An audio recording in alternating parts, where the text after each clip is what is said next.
some of the news that's been going on both in our country and around the world can be pretty discouraging, maybe a little frightening, even as late as yesterday and last night. Some of the activities that have taken place and just some of the evidences of our culture turning away from God and living in sin. It can be pretty discouraging. And yet some might argue that this isn't some of the most difficult times that our country has faced. And I would encourage you to even consider an accounting from one of our former presidents at a time when our country was facing great distress and conflict even within our own borders. February 11th, 1863 was a cloudy, stormy morning which served to add gloom and depression to their spirits. The leave-taking became a scene of subdued anxiety, almost of solemnity. Mr. Lincoln took a position in the waiting room where his friends filed past him, often merely pressing his hand in silent emotion. The half-finished ceremony was broken in upon by the ringing bells and the rushing train. A crowd closed about the railroad car into which the president-elect and his party made their way. Then came the central incident of the morning. Once more the bell gave notice of starting, but as the conductor paused, with his hand lifted to the bell rope, Mr. Lincoln appeared on the platform of the car and raised his hand to command attention. The bystanders bared their heads to the falling snowflakes, and standing thus, his neighbors heard his voice for the last time in the city of his home, in a farewell address so chaste and pathetic that it reads as if he already felt the tragic shadow of forecasting fate. My friends, no one not in my situation can appreciate my feeling of sadness at this parting. To this place and the kindness of these people I owe everything. Here I have lived a quarter of a century and have passed from a young to an old man. Here my children have been born and one is buried. I now leave, not knowing when or whether ever I may return, with a task before me greater than that which rested upon Washington. Without the assistance of that divine being, whoever attended him, I cannot succeed. With that assistance, I cannot fail. Trusting in him who can go with me and remain with you and be everywhere for good, let us confidently hope that all will yet be well. To his care, commending you, as I hope in your prayers you will commend me, I bid you an affectionate farewell. Abraham Lincoln faced what could be described as one of the greatest challenges in our nation's history. Yet Lincoln demonstrated a faith and courage unmatched by any president before or since. In this farewell address, as the president-elect was leaving his hometown, we clearly see Lincoln's recognition that the only way he would succeed against such difficult challenges was with God's help and enablement. And that's the only way that you and I can succeed against such great difficult challenges we face today. So today I would like to talk about having faith and courage in the face of great challenges. Faith and courage in the face of great challenges. You know, the Bible is full of examples of men and women who showed tremendous faith and courage in the face of some very difficult circumstances. And I'd like us to consider a couple of these examples that we can learn from as we strive to demonstrate faith and courage in the face of the challenges that we face. The passage I'd like to look at this morning is 1 Samuel chapter 13 and 14. 1 Samuel 13 and 14. But to give you a little bit of the context, I'd like to start in chapter 11 of 1 Samuel. Like Abraham Lincoln, the leader of this story was facing some pretty big challenges. And it wasn't long before this that Israel asked for a king to rule over them. And despite the fact that the Lord was supposed to be their king, and in spite of their rejection of God, the Lord directed the prophet Samuel to anoint Saul as the first king of Israel. Now, my purpose is not to continue comparing Saul and Lincoln, but I did find it interesting that, like Lincoln, Saul was described as being a very tall man. 1 Samuel 9, chapter 9, verse 2, describes Saul as a choice young man and a goodly, and there was not among the children of Israel a goodlier person than he. From his shoulders and upward, he was higher than any of the people. So Saul actually started out as a pretty good king over Israel, one that honored the Lord. And chapter 11 describes a great victory as Saul rallied the nation to fight against the Ammonites. And the key to their victory is clearly seen throughout the chapter. Notice chapter 11 and verse 6. It says, "And the Spirit of God came upon Saul." And then in verse 7, "The fear of the Lord fell on the people." And then in verse 13, Saul gives credit to the Lord. And Saul said, "There shall not a man be put to death this day, for today the Lord hath wrought salvation in Israel." And then again in verse 15 of chapter 11, "There they made Saul king before the Lord in Gilgal, and there they sacrificed sacrifices before the Lord." And then in chapter 12, Samuel speaks to Israel and offers them a promise and a warning. In chapter 12, notice verse 14. Samuel says, "If ye will fear the Lord and serve him and obey his voice and not rebel against the commandment of the Lord, then shall both ye and also the king that reigneth over you continue following the Lord your God." And then the warning he gives in verse 15. "But if you will not obey the voice of the Lord, but rebel against the commandment of the Lord, then shall the hand of the Lord be against you as it was against your fathers." Now, I think these preliminary verses kind of give us a prerequisite to having the Lord's victory in the face of challenges. And these are things that are expected of every believer. We must fear the Lord, we must serve the Lord, and we must obey his word.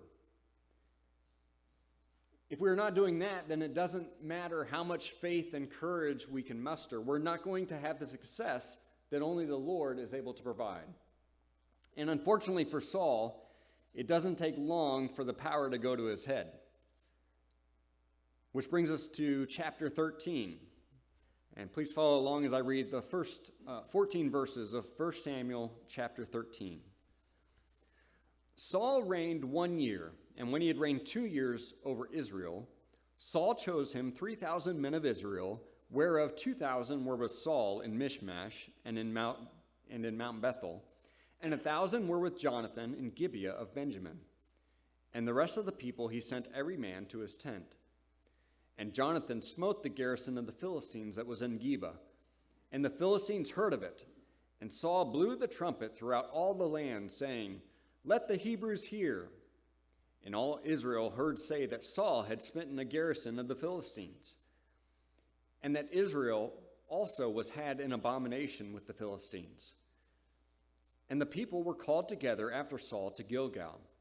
And the Philistines gathered themselves together to fight with Israel, 30,000 chariots and 6,000 horsemen, and people as the sand which is on the seashore in multitude.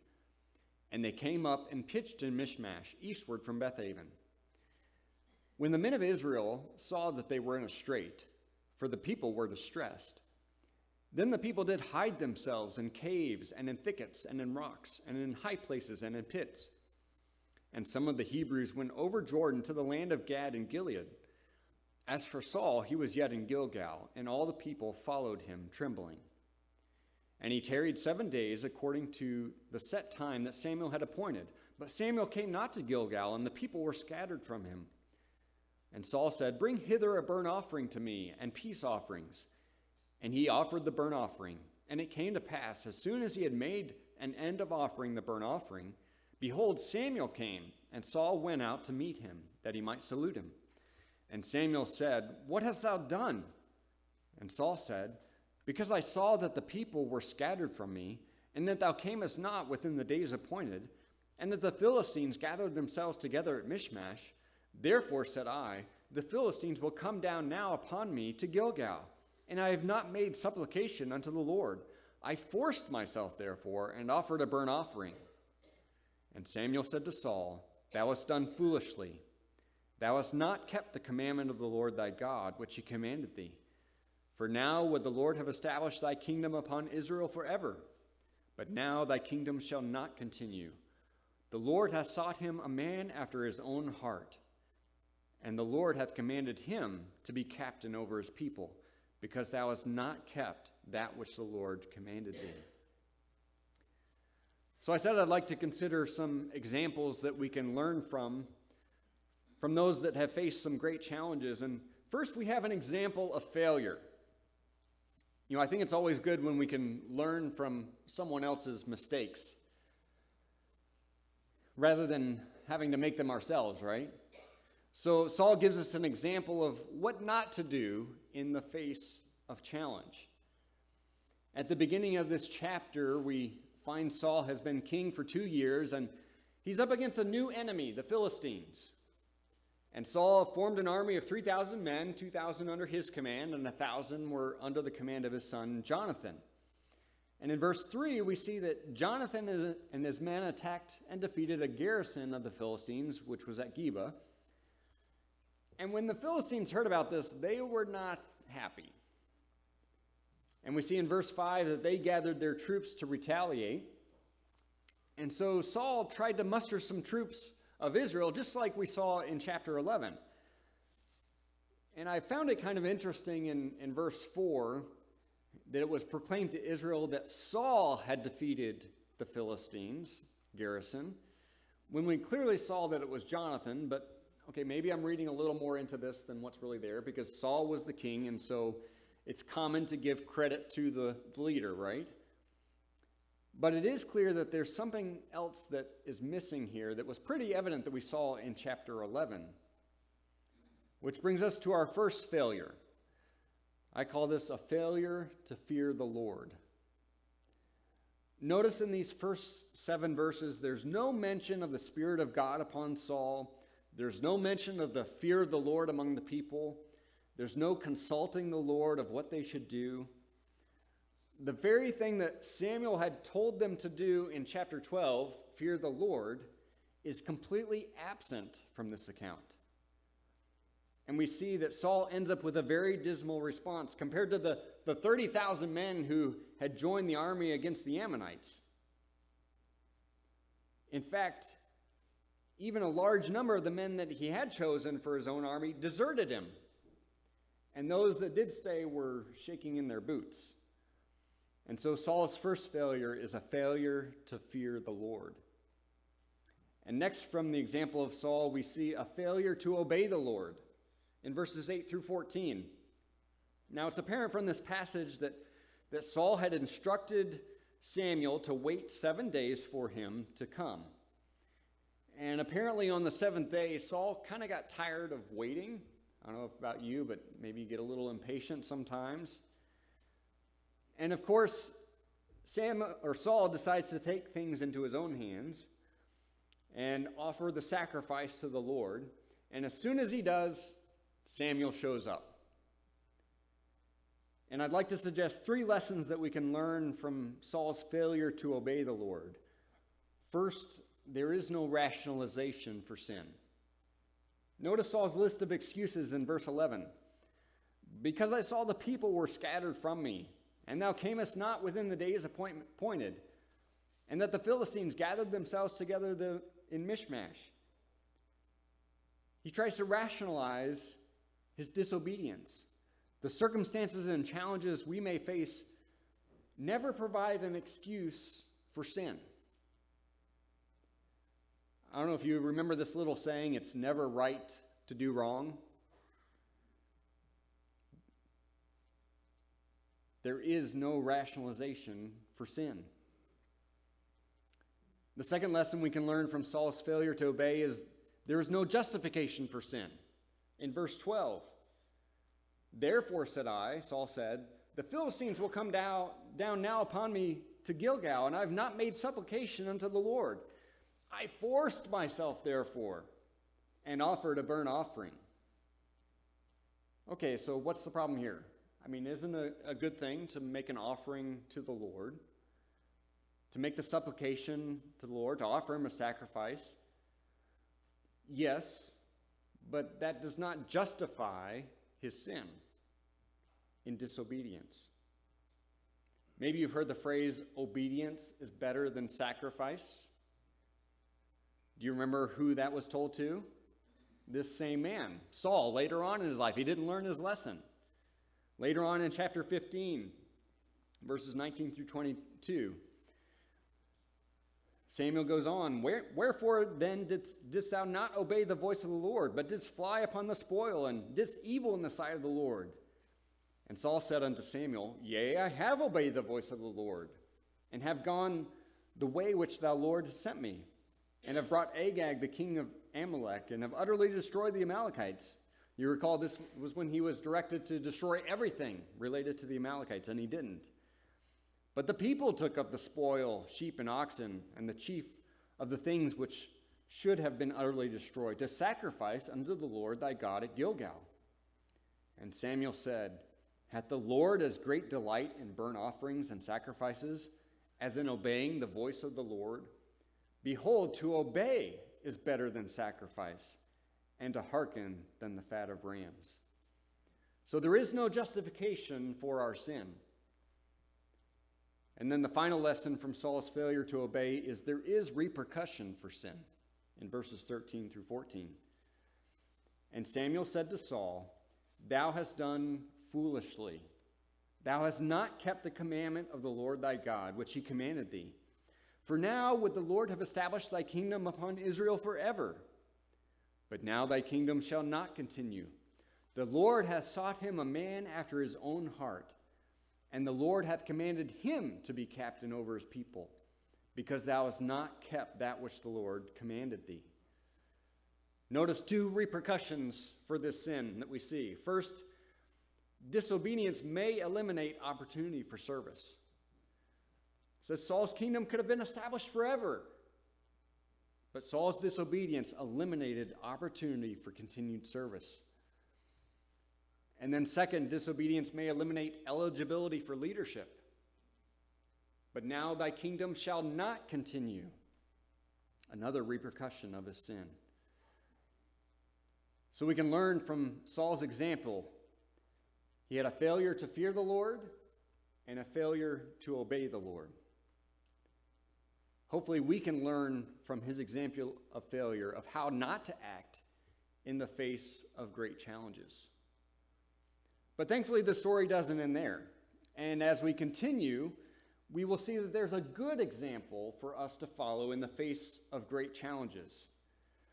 But before we see that, verses 15 through 23 of chapter 13 give us a little more insight into just how great the challenge was that the Israelites faced.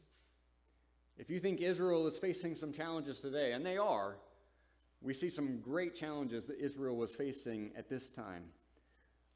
First, we see that they were outnumbered. Look at verse 15. "And Samuel arose and gat him up from Gilgal unto Gibeah of Benjamin.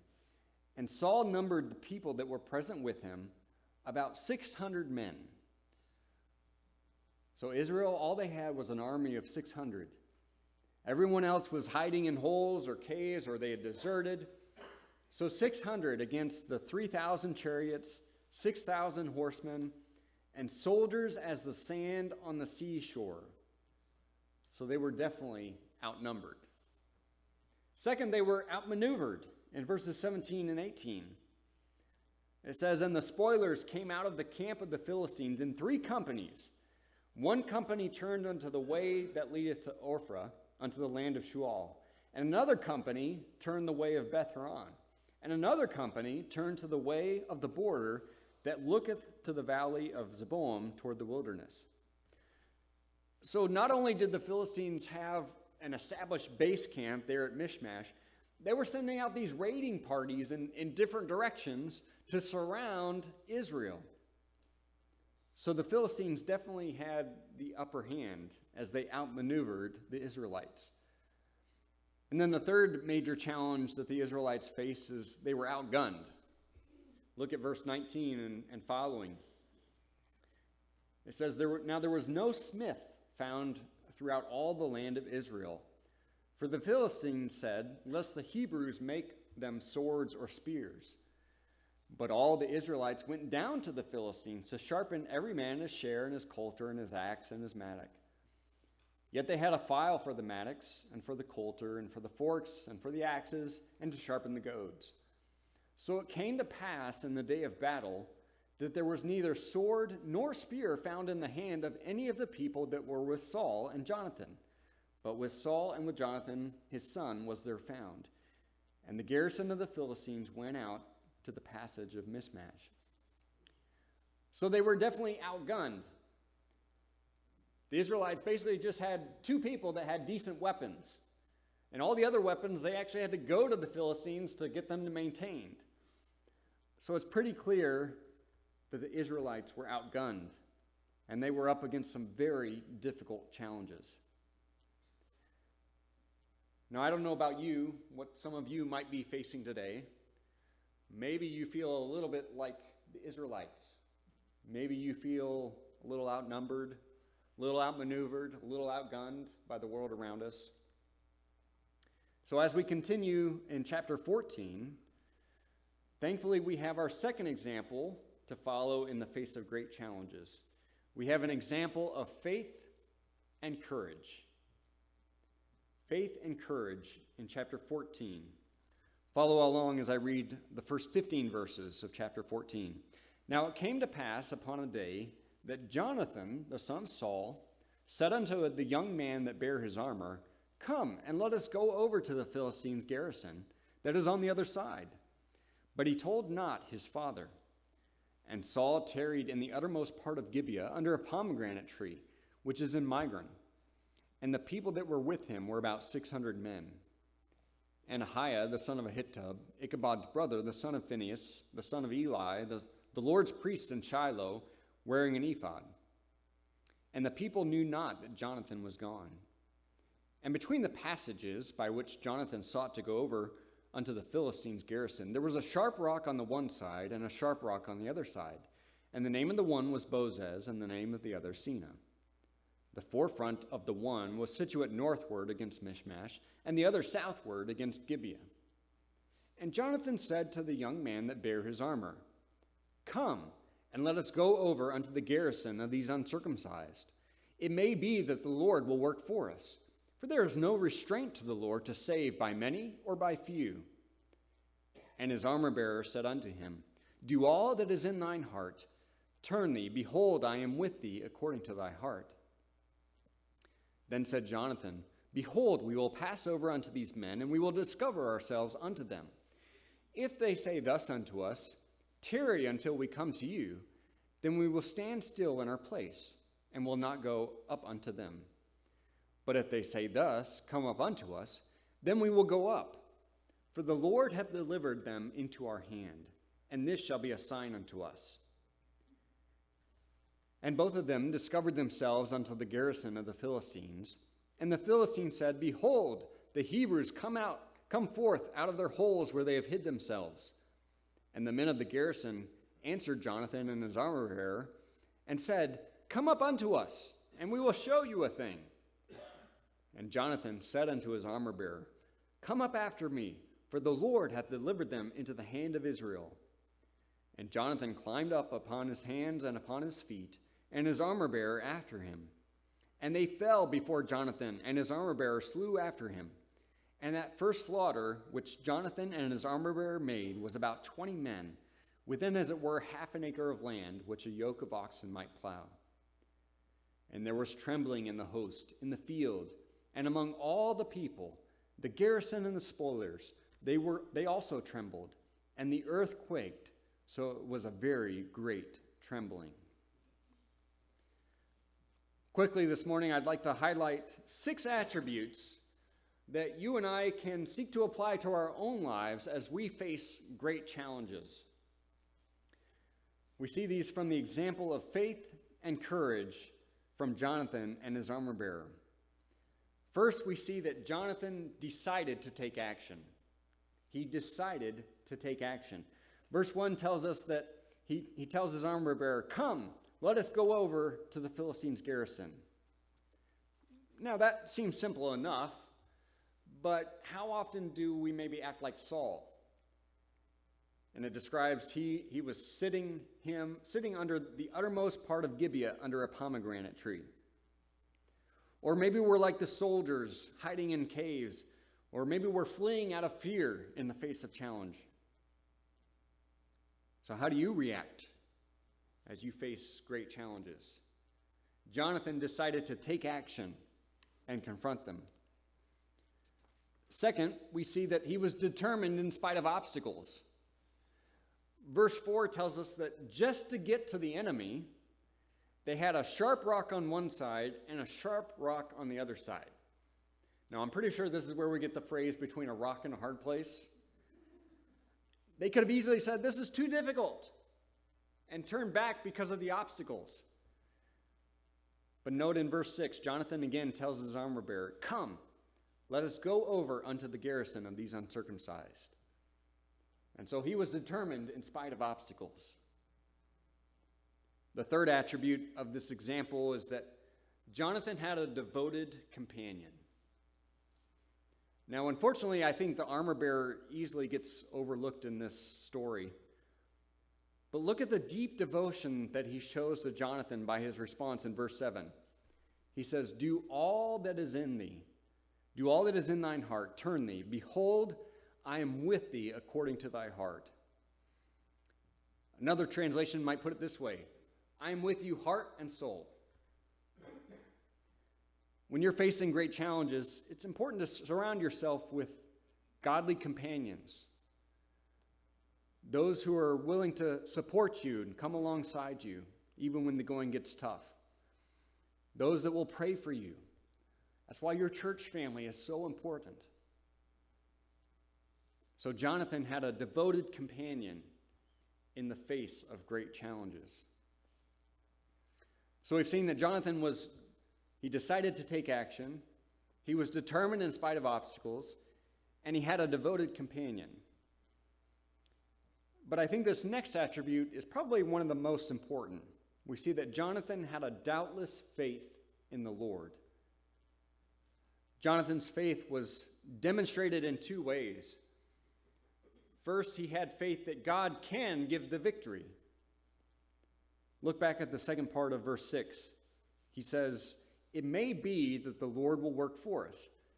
For there is no restraint of the Lord to save by many or by few."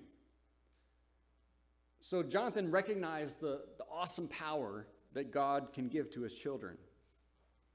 I think he was probably listening pretty close to Samuel in chapter 11 when Samuel was recounting all the times that the Lord had provided and saved Israel.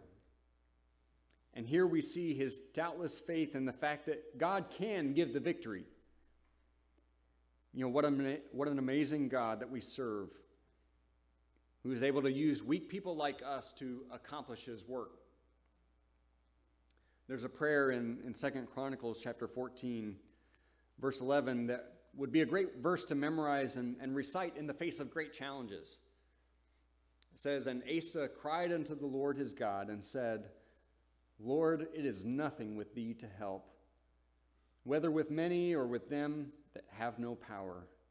Help us, O Lord, our God, for we rest in thee, and in thy name we go against this multitude. O Lord, thou art our God, let no man prevail against thee." Not only did Jonathan have faith that God can give the victory, but second, I think we see that he had faith that God will give the victory. Notice the subtle difference. Not only knowing that God can give the victory, but believing that God will give the victory. I think that the sign that Jonathan was looking for in verses 8 to 10 could be seen as maybe a sense of trepidation on the part of Jonathan and maybe he was seeking some reassurance from the Lord. And perhaps this is the case. But notice what Jonathan says they would do in these verses 8 through 10. Then said Jonathan, behold, we will pass over unto these men, and we will discover ourselves unto them. If they say thus unto us, tarry until we come to you, then we will run away and flee. Is that what it says?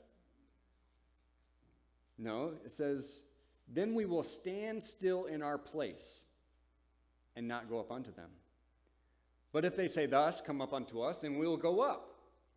For the Lord hath delivered them into our hand, and this shall be a sign unto us. You see, Jonathan did not give any indication that they were going to retreat or that they were going to be defeated. If the Philistines told them they would come to them, their plan was to stand their ground. I think Jonathan believed and had faith that God would provide the victory, whether we defeat them here or whether we defeat them up there. So how is your faith in God in the face of great challenges?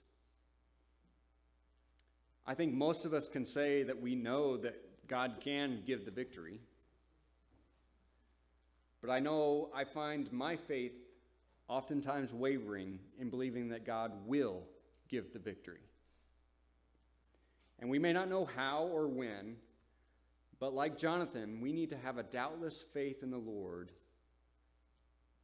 Not only that God can, but that he will provide the victory in the face of any challenge. Now, I love the next part of this story.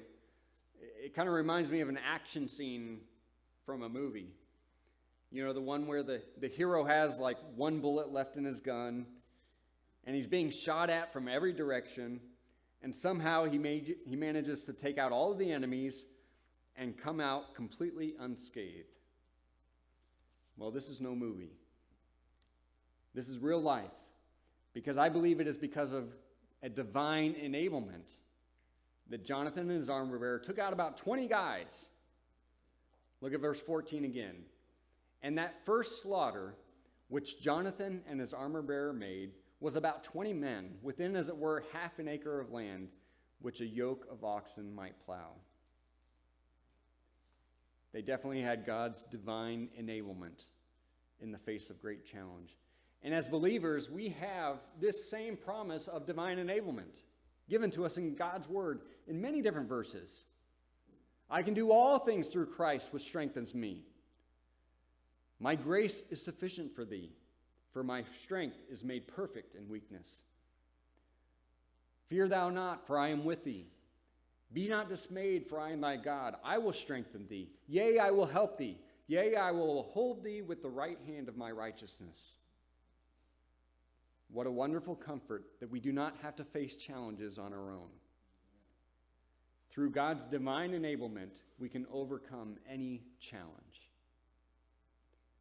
So this divine enablement leads to our last attribute, a definitive victory from God. A definitive victory from God. Look at verse 15. And there was a trembling in the host, in the field, and among all the people. The garrison and the spoilers, they also trembled, and the earth quaked. So it was a very great trembling. That last phrase in the original language is literally a trembling of God, signifying that not only were they very scared, they had this great trembling which they could not even reason themselves clear of, but that it was this supernatural, definitive victory from God.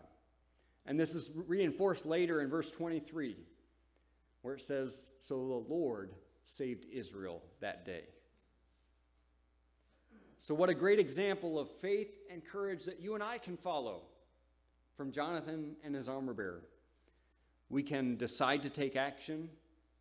We can be determined in the face of obstacles.